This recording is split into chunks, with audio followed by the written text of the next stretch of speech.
नमस्कार। तेनालीराम की कहानियों में आप सभी का बहुत बहुत स्वागत है। आज की कहानी है शिल्पी की अद्भुत मांग।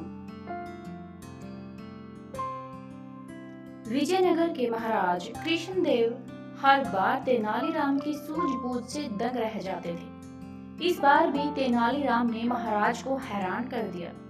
दरअसल एक बार महाराज कृष्णदेव पड़ोस के राज्य पर जीत हासिल करके विजयनगर लौटे और उन्होंने उत्सव मनाने की घोषणा कर दी। पूरे नगर को ऐसे सजाया गया जैसे कोई बड़ा त्योहार हो। अपनी इस जीत को यादगार बनाने के लिए महाराज कृष्णदेव के मन में विचार आया कि क्यों न नगर में विजय स्तंभ बनवाया जाए। स्तंभ बनाने के लिए महाराज ने राज्य के सबसे हुनरमंद शिल्पकार को तुरंत बुलवाया और उसे काम सौंप दिया। महाराज के आदेश के अनुसार शिल्पी भी अपने काम में जुट गया और कई हफ्तों तक दिन रात एक करके उसने विजय स्तंभ का काम पूरा किया।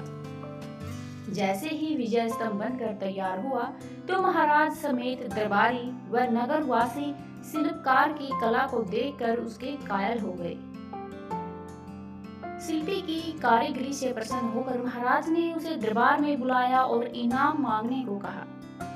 उनकी बात सुनकर शिल्पकार ने कहा, हे महाराज, आपको मेरा काम पसंद आया, मेरे लिए यही सबसे बड़ा इनाम है। आप बस अपनी कृपा मुझ पर बनाए रखिएगा। शिल्पकार का जवाब सुनकर महाराज को खुशी हुई, लेकिन उन्होंने जिद पकड़ ली कि वह शिल्पी को कोई ना कोई इनाम जरूर देंगे। महाराज ने शिल्पी को कहा कि उसे कोई ना कोई इनाम मांगना ही होगा। महाराज की इच्छा को जानने के बाद दरबार में मौजूद अन्य दरबारी शिल्पकार से कहने लगे कि महाराज, खुले मन से तुम्हें कुछ देना चाहते हैं, तुम जल्दी से मांग लो। शिल्पकार अपनी कला में माहिर होने के साथ ही स्वाभिमानी और बुद्धिमान भी था। शिल्पी को लगा कि अगर वह कुछ नहीं मांगता तो महाराज नाराज हो सकते हैं, अगर वह कुछ लेता है तो वह उसके स्वाभिमान और उसूलों के खिलाफ होगा। ऐसे में कुछ देर सोचने के बाद शिल्पकार ने साथ लाए अपने औजारों का झोला खाली किया और खाली झोले को महाराज की तरफ बढ़ाते हुए कहा कि इनाम स्वरूप इस झोले को दुनिया की सबसे बहुमूल्य वस्तु से भर दीजिए। शिल्पी की बात सुनकर महाराज सोच में पड़ गए कि ऐसी कौन सी वस्तु है जो सबसे बहुमूल्य है। काफी देर तक सोचने के बाद महाराज ने दरबार में मौजूद राजपुरोहित व सेनापति समेत अन्य दरबारियों से इसका जवाब मांगा। घंटों सोचने के बाद जब भी शिल्पी को क्या दिया जाए इसका उत्तर किसी को समझ नहीं आया। किसी से भी संतोषजनक जवाब न मिलने पर महाराज झल्ला गए और शिल्पी से कहने लगे कि इस दुनिया में हीरे जवाहरात से बढ़कर और क्या कीमती वस्तु हो सकती है। चलो, मैं तुम्हारा ये झोला उसी से भर देता हूँ। महाराज की बात सुनकर शिल्पी ने इनकार में सिर हिलाते हुए कहा, नहीं महाराज, हीरे जवाहरात इस दुनिया में सबसे कीमती नहीं है, मैं वो कैसे ले सकता हूँ। संयोगवश उस दिन तेनालीराम दरबार में मौजूद नहीं थे। किसी से भी समस्या का समाधान न मिलने पर महाराज ने तुरंत तेनालीराम को बुलाने का आदेश दिया। महाराज का संदेश मिलते ही तेनालीराम तुरंत दरबार में आ पहुंचे। रास्ते में ही सेवक ने तेनालीराम को महाराज की चिंता का कारण बता दिया। दरबार पहुंचते ही तेनालीराम ने सबसे पहले महाराज को प्रणाम किया, सभा में मौजूद अन्य लोगों का अभिवादन किया और फिर महाराज की व्याकुलता को देखते हुए तेनालीराम ने सभा में ऊंची आवाज में कहा, जिसे भी सभा में दुनिया की सबसे बहुमूल्य वस्तु चाहिए वह सामने आ जाए।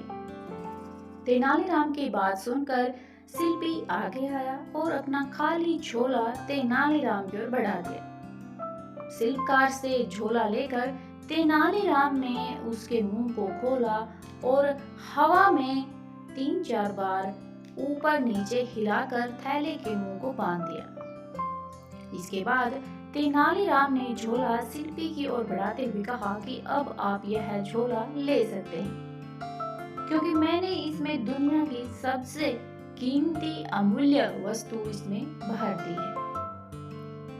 शिल्पकार ने भी झोला थामते हुए तेनालीराम को प्रणाम किया और फिर महाराज से अनुमति लेते हुए औजार उठाकर सभा से चला गया।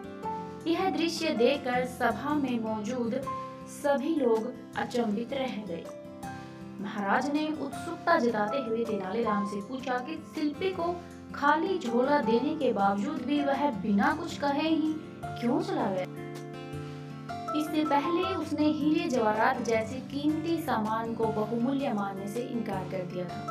महाराज की उत्सुकता व दरबारियों के चेहरे पर प्रसन्न चिन्ह को देखते हुए तेनालीराम ने कहा, हे महाराज, वह झोला खाली बिल्कुल भी नहीं था, क्योंकि उसमें दुनिया की सबसे बहुमूल्य वस्तु यानी कि हवा भरी हुई थी।